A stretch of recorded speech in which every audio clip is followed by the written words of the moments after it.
Hello नमस्कार दोस्तों, मेरा नाम विवेक कुमार। मैं आप सबका स्वागत करता हूं पॉइंट टू पॉइंट एकेडमी में। तो कैसे हैं आप लोग? आशा करता हूं कि सब लोग अच्छे होंगे, सेफ होंगे, घर में होंगे और मोटिवेटेड होंगे। तो हमने जैसे कि हमारा पहला लेक्चर हो चुका है, उसमें हमने डिस्कस किया है कि हमारा फर्स्ट चैप्टर मैटर के बारे में कि हमें क्या क्या पढ़ना है। टॉपिक डिस्कस हो चुका है, सिलेबस डिस्कस हो चुका है।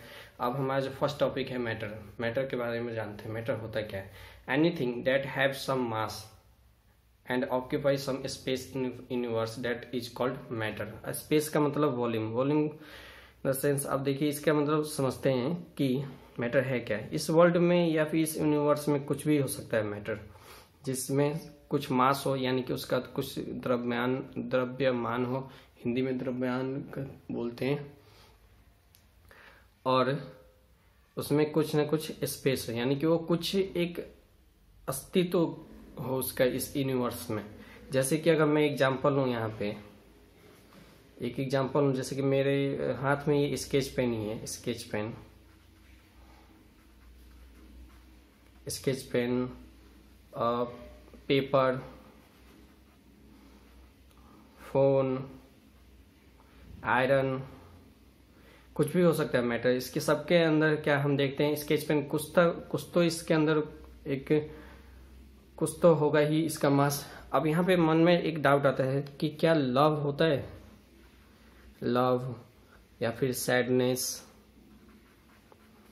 तो देखिए, ये एग्जिस्ट तो करते हैं, बट ये क्या है, फीलिंग्स है। तो ये हम मैटर डिस्क्राइब इसको नहीं कर सकते। क्यों? क्योंकि इसमें ना ही मास होता है और ना ही कुछ इसका फिक्स वॉल्यूम वगैरह होता है।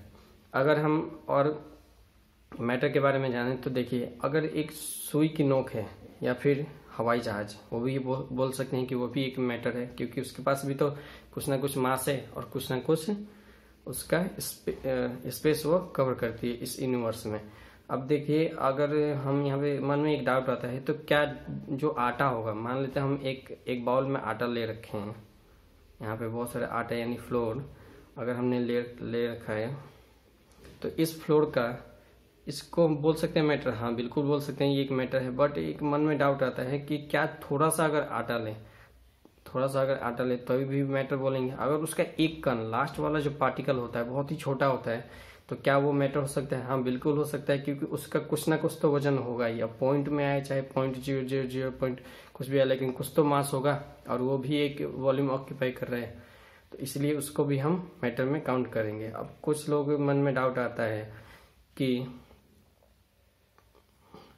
जो मैटर है वो एक्चुअल में है क्या और किस चीज से बना हुआ है।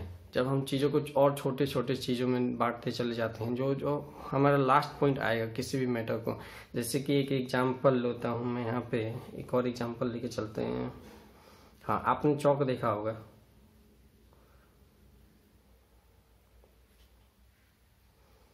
जिसे हम ब्लैक बोर्ड पर लिखा करते थे बचपन में, जब मैडम स्कूल में लिखाती थी। आज भी बहुत सारे स्कूलों में ये ब्लैक बोर्ड यूज होता है। तो देखिए, अगर मैं इसको एकदम छोटे पार्टिकल में तोड़ता जाऊं, तो ये एक लास्ट पॉइंट ऐसा आएगा जब मैं इसको डिवाइड नहीं कर सकूंगा, है ना। समझने के लिए लेके चल रहे हैं, एक लास्ट पॉइंट इसका इतना छोटा भाग आएगा जब इसको हम डिवाइड नहीं कर पाएंगे। तो क्या ये छोटा भाग भी मैटर होगा? बिल्कुल होगा। तो ये तो हो गया मैटर, पदार्थ क्या होता है। अब थोड़ा सा इसके एशियन टाइम की बात कर लेते हैं, थोड़ा सा हिस्ट्री में जानने की कोशिश करते हैं कि जो हमारे इंडियन फिलोसोफर थे, पहले के जो लोग थे, जब साइंस नहीं बना था या फिर साइंस की जब स्टडी स्टार्ट हुई थी, तब लोगों ने कैसे जाना था मैटर होता क्या था, किस तरह से हमारे इंडियन फिलोसोफर इसको डिस्क्राइब किया करते थे। तो वो क्या बोलते थे, अकॉर्डिंग टू, अगर हम एशियन टाइम की बात करते हैं, तो according to Indian philosopher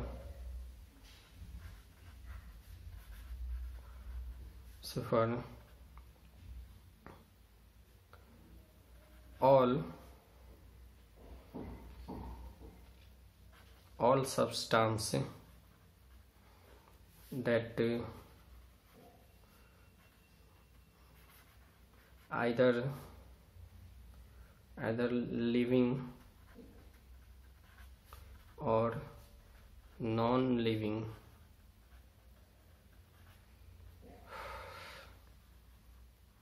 they all are made up of 5 things. First one, and they called it पंच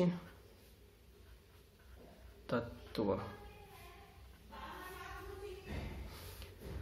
तो हमारे अगर इंडियन फिलोसफर के हिसाब से देखा जाए तो मैटर को उन लोगों ने कैसे डिस्क्राइब किया था, उन्होंने क्या कहा था कि all substance that are either living और नॉन लिविंग, या तो वो लिविंग हो सकते हैं या फिर नॉन लिविंग, कुछ भी, they are all made up of 5 things. और वो क्या, उन्होंने ये कहा था कि दुनिया में कोई भी सब्सटेंस, या तो वो लिविंग हो या फिर नॉन लिविंग हो, वो हमेशा 5 चीज़ों से मिलकर बने हुए होते हैं। कौन कौन से, वो हमें अब देखेंगे। और उसका नाम क्या दिया था इन लोगों ने, पंचतंत्र की बात किया था। तो फर्स्ट जो ये चीज़ था जो इन लोगों ने कहा था, फर्स्ट जो था हमारा अर्थ, वाटर, एयर,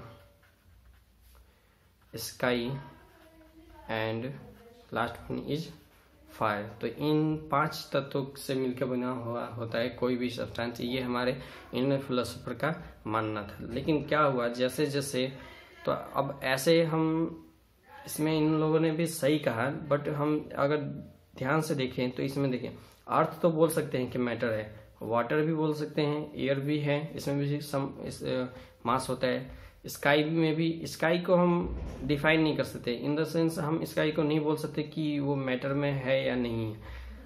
अगर हम स्काई को सिर्फ बोल रहे हैं स्काई, तो उसका कोई अंत नहीं है और ना ही हमने उसका मास डिस्क्राइब किया। लेकिन हाँ बोल सकते हैं स्काई, क्योंकि इसमें भी कुछ ना कुछ मास होता ही है। अब देखिए यहाँ पे और आगे हम जानते हैं कि फायर की बात करते हैं, तो फायर में क्या होता है, मैटर। तो फायर में मैटर हम नहीं बोल सकते। क्यों नहीं बोल सकते, क्योंकि देखिए फायर में कुछ स्पेस तो है बट उसमें कुछ मास नहीं है, हम उसको काउंट नहीं कर सकते मास को। कोई कभी आपने देखा है कि कभी कोई बोले कि इतना किलो आग लग गई हो, कहीं पे इतना लीटर आग जल रहा हो, ऐसा कुछ नहीं होता ना। तो इसका कोई मास डिफाइन नहीं कर सकते हम फायर को। ये सिर्फ और सिर्फ ये इस वॉल्यूम कवर करती है इस अर्थ पे। अब वॉल्यूम है, कुछ लोगों को सोच में आएगा, बच्चे क्या कंफ्यूज हो जाते हैं कि ये सर मास नहीं है लेकिन वॉल्यूम कैसे, कभी तो देखा नहीं है ऐसे रखा हुआ। तो आप लोगों ने देखा होगा कि जब भी हम आग लगाते हैं तो वो कुछ ना कुछ तो स्पेस, इस कमरे में अगर मैं बात करूं कि हम यहाँ पे अगर आग लगा ले तो कुछ ना कुछ तो इस यूनिवर्स में एक फिक्स उसका कुछ ना कुछ वो वॉल्यूम ऑक्यूपाई करेगी। तो इसलिए हम बोल सकते हैं कि मैटर में नहीं आ सकती। क्यों, क्योंकि इसके अंदर वॉल्यूम तो है, ये वॉल्यूम तो ऑक्यूपाई कर ले, बट ये मास इसके अंदर नहीं है। तो ये हो गया हमारे मैटर के बारे में। अब हम जान लेते हैं कि मैटर जो है वो हम देखने में तो ऐसा है बिल्कुल कि हाँ ये ऐसा स्केच पेन दिख रहा है, बट इसको जब हम माइक्रोस्कोपिक लेवल पर देखेंगे तो क्या इसमें क्या क्या चीजें दिखेंगी, कैसे बना हुआ होता है, वो सब चीजें हम देख लेते हैं। अगर मैं ये पेंसिल की ही बात करूं कि ये पेंसिल में मैटर किस तरह से बना है, ये मेरा पेंसिल हो गया। अगर मैं इसको जूम करके यहाँ पे देखता हूँ तो मेरा कुछ इस तरह से अरेंजमेंट होगा। अगर ये सॉलिड में है, हम अलग अलग देखेंगे सॉलिड में कैसा होता है, लिक्विड में कैसा होता है और गैस में कैसा होता है अरेंजमेंट पार्टिकल्स के। तो हम इस तरह से बोल सकते हैं जो ये छोटे छोटे जो स्मॉल पार्टिकल्स से बने हुए होते हैं ना, जो ये स्मॉल आपको ये डॉट दिख रहे हैं, तो इन्हीं डॉट का नाम होता है पार्टिकल्स। वैसे तो हमने सिर्फ एग्जांपल के लिए ये माइक्रोस्कोप में ऐसे नहीं दिखता है, और ये माइक्रोस्कोप में इजीली हम देख भी नहीं सकते क्योंकि इसके लिए इलेक्ट्रॉन माइक्रोस्कोप की जरूरत पड़ती है। जब हम मिलियन टाइम्स इसको जूम करते हैं तब जाके हमें कुछ इस तरह से, वो भी बिल्कुल क्लियर नहीं दिख पाता है, इस तरह से कुछ दिखेगा। और इन्हीं छोटे छोटे जो डॉट्स बने हुए होते हैं इन्हीं को बोलते हैं हम पार्टिकल्स, ये पार्टिकल्स। अब हम कुछ देख लेते हैं कि मैटर, तो हम यहाँ से एक चीज तो जान गए कि जो मैटर है, matter are made up of very small particles. अब आप कहोगे सर ये कैसे, मतलब कि ये सिर्फ पढ़ने के लिए तो अच्छा है लेकिन हमें दिखता नहीं है एक्चुअली में ये पार्टिकल्स हैं क्या। तो हम अगर इसको प्रैक्टिकली समझने के लिए, सिर्फ मैं समझने के लिए बात कर रहा हूँ, मैं पूरा एक्यूरेट नहीं बता रहा हूँ कि हाँ ऐसा ही होता है, लेकिन अगर मैं समझने के लिए कहूँ कि कैसे देख सकते हैं पार्टिकल्स, किस तरह से हम अनुमान कर सकते हैं किस तरह से मिलकर बना हुआ होगा, तो एक एग्जांपल लेके चलते हैं। एक चौक लिया होगा आपने, चौक को आप तोड़ते जाओ, बहुत ही छोटा तोड़ते जाओ। चौक इसलिए लिया मैंने क्योंकि इसको हम इजिली बाय हैंड भी हम इसको ब्रेक कर सकते हैं। तो जब इसको हम तोड़ते जाएंगे तो ये कुछ टाइम बाद इतना छोटा हो जाएगा, फिर और तोड़ते जाएंगे तो और छोटा होता जाएगा, और तोड़ते जाएंगे तो और छोटा होता जाएगा, और तोड़ेंगे तो बिल्कुल ये इतना होते जाएगा, और छोटे तो बिल्कुल एक ऐसा पॉइंट आएगा जो जिस पॉइंट को हम क्या बोलेंगे, फर्दर कांट ब्रेक। एक ऐसा पॉइंट आएगा जहां पे हम इस चौक को आगे नहीं तोड़ सकते। तो ऐसे हम बोल सकते हैं कि ये जो हमारा है ये सबसे छोटा इकाई, इसे हम बोल सकते हैं कि ये क्या है, एक पार्टिकल्स है। वैसे तो अगर इसे मैं ये छोटा पार्टिकल दिख रहा हूँ ना, बता रहा हूँ, अगर इसे माइक्रोस्कोप में देखें तो इसके अंदर भी मिलियंस ऑफ पार्टिकल्स होंगे। बट मैं ये सिर्फ समझाने के लिए आपको बता रहा हूँ कि अगर हम प्रैक्टिकली देखा जाए तो किस तरह से मैटर और पार्टिकल्स अरेंजमेंट होंगे। तो देखिए ये जो है सबसे छोटा पार्टिकल्स, और उससे मिलके बड़ा बना, फिर ये और सारे मिले और ये पूरा एक चौक बन गया। तो हम इस तरह से इमेजिन कर सकते हैं कि हमारे पार्टिकल्स किस तरह से अरेंजमेंट होते हैं और कैसे हमारे पार्टिकल्स मिल के मैटर बनते हैं। पार्टिकल्स से फिर मॉलिक्यूल, थिंग्स वगैरह ये सब कुछ बनते, कंपाउंड, वो सब हम आगे पढ़ेंगे। अब हम देख लेते हैं कि कुछ ना कुछ तो प्रॉपर्टी होती होगी पार्टिकल्स की भी। तो पार्टिकल्स की प्रॉपर्टी देखते हैं, पार्टिकल्स कैसे बने होते हैं। अब देखिए जो ये पार्टिकल्स है बहुत ही स्मॉल होते हैं तो कुछ ना कुछ पार्टिकल्स होंगे। तो अगर हम इसकी बात करें तो फिजिकल नेचर ऑफ पार्टिकल्स, कि ये किस तरह से अरेंजमेंट होता है इसके बारे में हम जानते हैं। इसका साइज, कलर, ये सब कुछ कि किस तरह से होता है। कुछ ना कुछ तो प्रॉपर्टी होती होगी, तो वही हम डिस्कस करने वाले हैं। तो पहला प्रॉपर्टी होता है इसमें particles of matter are continuously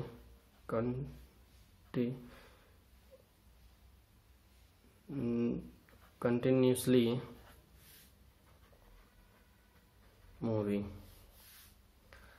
अब ये जो लाइन लिखी है इसका मतलब समझने के लिए हम थोड़ा सा वेट करेंगे, क्योंकि जब हम नेक्स्ट चैप्टर में पढ़ेंगे, जब हम एटम एंड मॉलिक्यूल पढ़ेंगे, वहां पे हम इस चीज का मतलब अच्छे से क्लियर हो जाएगा। फिर भी मैं आपको बता दूं कि पार्टिकल्स जो होते हैं मैटर के, वो कंटिन्यूसली मोशन में रहते हैं। अब यहाँ पे एक बात दिमाग में आती है, क्वेश्चन अराइज होता है कि सर आपने बोला कि जो मैटर के पार्टिकल्स है वो कंटिन्यूसली मोशन में है, तो फिर ऐसा क्यों नहीं होता कि ये जब ये पार्टिकल जो इसके अंदर छोटे छोटे जो पार्टिकल्स है वो जब कंटिन्यूसली मोशन में है, तो ये जो स्केच पेन है ये पार्टिकल से मिलके बना है।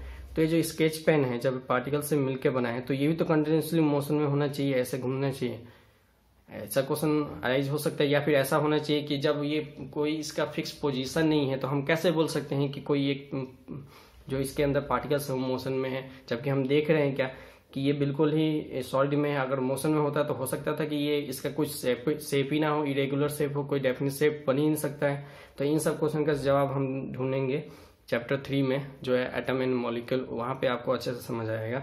अभी थोड़ी देर के लिए इसको स्किप करते हैं।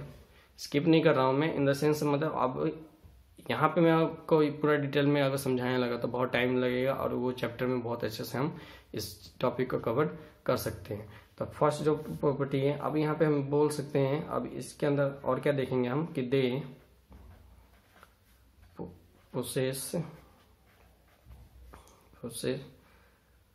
Kinetic energy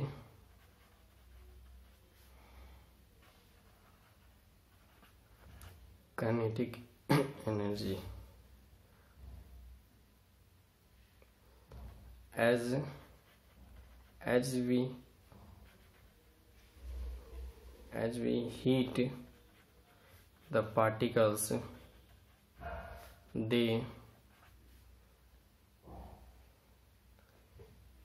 they move faster because of having more kinetic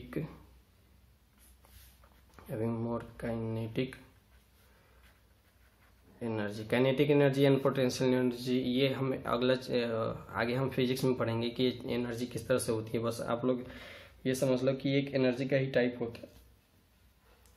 type होता है, सॉरी।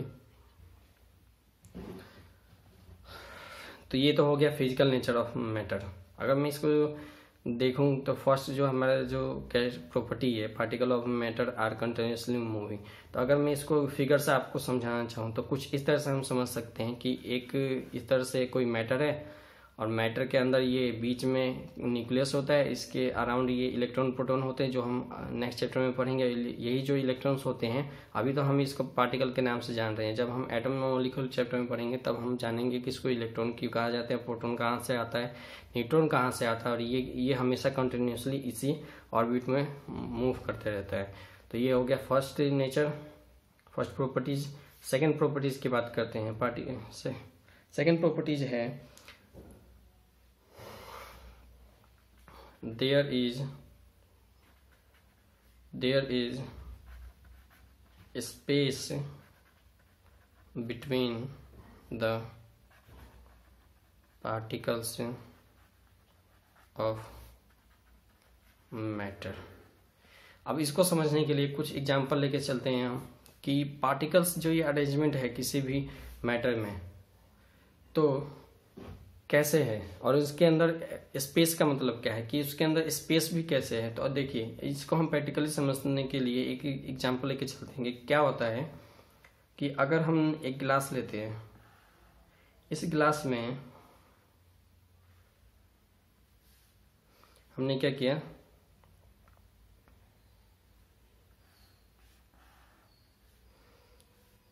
इस गिलास में वाटर है, थोड़ा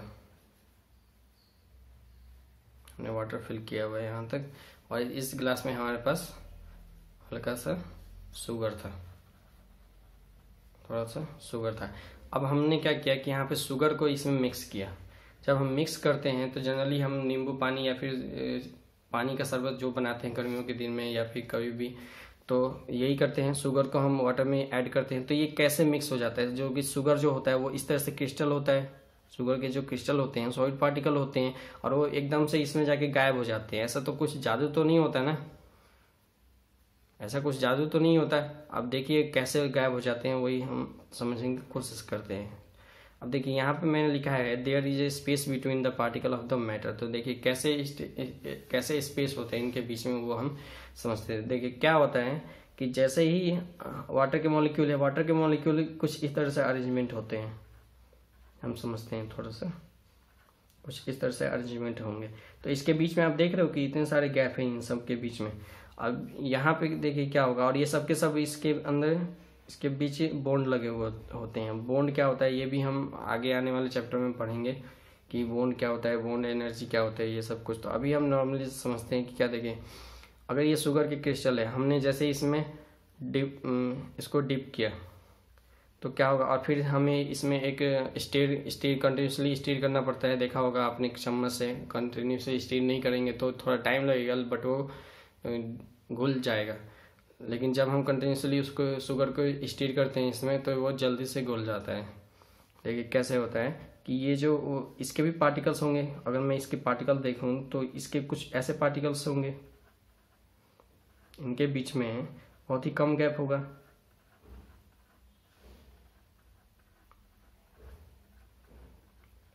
तो जैसे ही हम इसको इसमें पोर करते हैं और स्टीर करना स्टार्ट करते हैं तो ये जो पार्टिकल्स हैं, ये पार्टिकल्स अपने बॉन्ड को तोड़ के इसके अंदर इसमें जाके ये इस पे फिट हो जाते हैं और ये यहाँ पे आ जाते हैं।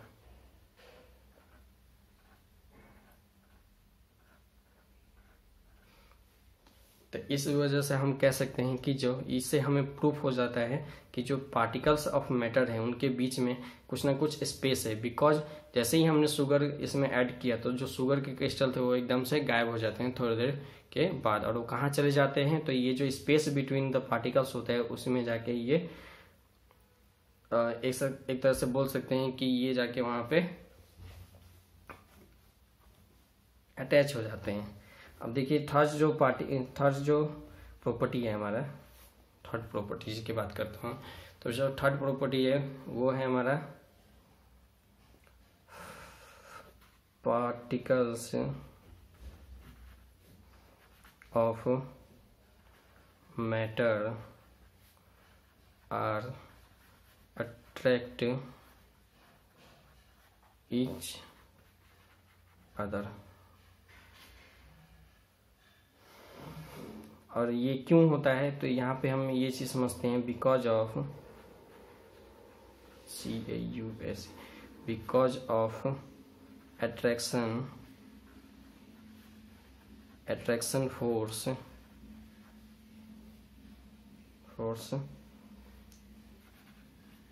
between the particles। अब देखिए कैसे होता है कि कोई भी particle of the matter attract each other. अब इस चीज को हम समझते हैं तो इसको भी एक एग्जांपल से समझेंगे कि कैसे ये अट्रैक्शन फोर्स होता है इनके बीच में, कैसे ये एक दूसरे को अट्रैक्ट करके रखते हैं। तो देखिए क्या होता है कि अब अगर आपने कभी वाटर टैप खोला हो, ये रहा मेरा यहाँ से वाटर टैप, यहाँ पे ये, और यहाँ से पानी, इस तरह से होता है कुछ वाटर टैप। आपको हिंदी में अगर जाना जाए तो नलका जिसे हम बोलते हैं, कुछ इस तरह से पानी आता है हमारा। तो आपने कभी यहाँ पे इसको, ये जो फ्लो हो रहा है यहाँ पे आपने कभी इसे रिस्ट्रिक्ट करने की कोशिश की है उंगली लगा के, जैसे हम बचपन में क्या अभी भी करते ही हैं। हम जब भी हम सुबह सुबह वॉश बेसिन में जाते हैं तो हमेशा हम जब वाटर टैप ऑन करते हैं तो वहाँ से पानी जब निकलता है तो हम हाथ लगा देते हैं। जब हाथ लगाते हैं तो वहाँ पर देखते हैं आप लोग कि जो वाटर मॉलिक्यूल होते हैं वो डिस्ट्रैक्ट नहीं होते, मतलब उनका पाथ डिस्ट्रैक्ट हो जाता है बट वो ऐसे डिस्ट्रीब्यूट नहीं हो जाते एकदम से। जैसे कि अगर मैं एक और एग्जांपल लूँ, चलिए इसी पे बात करते हैं, तो ये डिस्ट्रीब्यूट नहीं हो जाते हैं। देखिए कैसे, जैसे ही हमने, तो आपने देखा होगा कि जैसे ही हमने यहाँ पे फिंगर लगाई अपनी, मान लीजिए ये फिंगर है, इस तरह से हमारी फिंगर है, तो आपने देखा होगा कि ये थोड़ा सा तो डिस्ट्रैक्ट होता है, इसका जो फ्लो है वो थोड़ा सा डिस्ट्रैक्ट होता है, बट ये क्या होता है कि इसके जो मॉलिक्यूल होते हैं वो बिल्कुल ही टूट नहीं जाते हैं, अलग अलग नहीं हो जाते हैं, इसका पाथ सिर्फ डिस्ट्रैक्ट होता है और फिर से कंटिन्यूसली मोशन में ये आ जाता है। तो इससे हम बोल सकते हैं कि इनके बीच में जो वाटर के मॉलिक्यूल्स हैं, पार्टिकल्स हैं, उसके बीच में अट्रैक्शन फोर्स है, और वो अट्रैक्शन फोर्स है। इस वजह से हम बोल सकते हैं कि particle of the matter are attract each other. अब देखिए इसको और थोड़ा सा हम समझने की कोशिश करते हैं। देखिए अगर पार्टिकल ऑफ मैटर, देखिए ऐसे ही वाटर के मॉलिक्यूल ऐसे ही कुछ फ्लो हो रहे होंगे, मॉलिक्यूल लेवल पर आपको जब समझाने के तो कुछ ऐसे होंगे। जैसे ही हमने इसको डिस्ट्रैक्ट करने की कोशिश किया तो यहाँ पे मान लो हमने कुछ भी यहाँ पे लगा दिया, तो क्या होगा, ये इसका जो पाथ होगा वो थोड़ा सा यहाँ पे डिस्ट्रैक्ट हो जाएगा, बट ऐसा तो नहीं होगा ना कि ये जो मॉलिक्यूल है ये इधर की तरफ चला जाए, ये इधर की तरफ चला जाए, ऐसा कभी नहीं होता। तो इससे हम ये समझ में आता है कि सिर्फ इसका पाथ डिस्ट्रैक्ट होता है, ये जो मॉलिक्यूल होते हैं ये डिस्ट्रीब्यूट नहीं होते हैं कहीं भी, ये दोबारा से कंटिन्यूसली यहाँ पे दोबारा से अट्रैक्शन फोर्स में ही रहते हैं, एक साथ ही रहते हैं हमेशा। इसका सिर्फ पाथ डिस्ट्रैक्ट होता है, ये डिस्ट्रैक्ट नहीं होते हैं, ये डिस्ट्रीब्यूट नहीं होते हैं। तो ये रहा फिजिकल नेचर ऑफ पार्टिकल्स, कुछ प्रॉपर्टीज है पार्टिकल्स की। अब हम इसी बेसिस पे आगे हम पढ़ेंगे कि सॉलिड में क्या होता है, लिक्विड में क्या होता है, इन्हीं पार्टिकल्स के प्रॉपर्टीज वगैरह हम सब कुछ पढ़ेंगे। तो फिर आज के लिए इतना काफ़ी है, आज के लिए इतना रखते हैं। तो नेक्स्ट वीडियो में हम स्टार्ट करेंगे कि स्टेट ऑफ मैटर कौन कौन से स्टेट होते हैं मैटर के, किस तरह से उसमें फिजिकल प्रॉपर्टी होती है, किस तरह से केमिकल प्रॉपर्टी होती है, किस तरह से हम उसके स्टेट को चेंज कर सकते हैं, ये सब कुछ हम नेक्स्ट वीडियो में पढ़ेंगे। तो आज के लिए इतना ही रखते हैं। तो होप करता हूँ वीडियो अच्छी लगी होगी तो चैनल को सब्सक्राइब करें, लाइक करें, शेयर करें। और कुछ डाउट है तो ऑफकोर्स सी बात है, आप कमेंट कर सकते हैं नीचे कमेंट में। तब तक के लिए खुश रहिए, सेफ रहिए, घर में रहिए। इस टाइम बहुत ज़रूरी है घर में रहना, और मोटिवेटेड रहिए। और हमेशा एक बात याद रखिए, कर दिखाओ कुछ ऐसा कि दुनिया करना चाहे आपके जैसा। Thank you.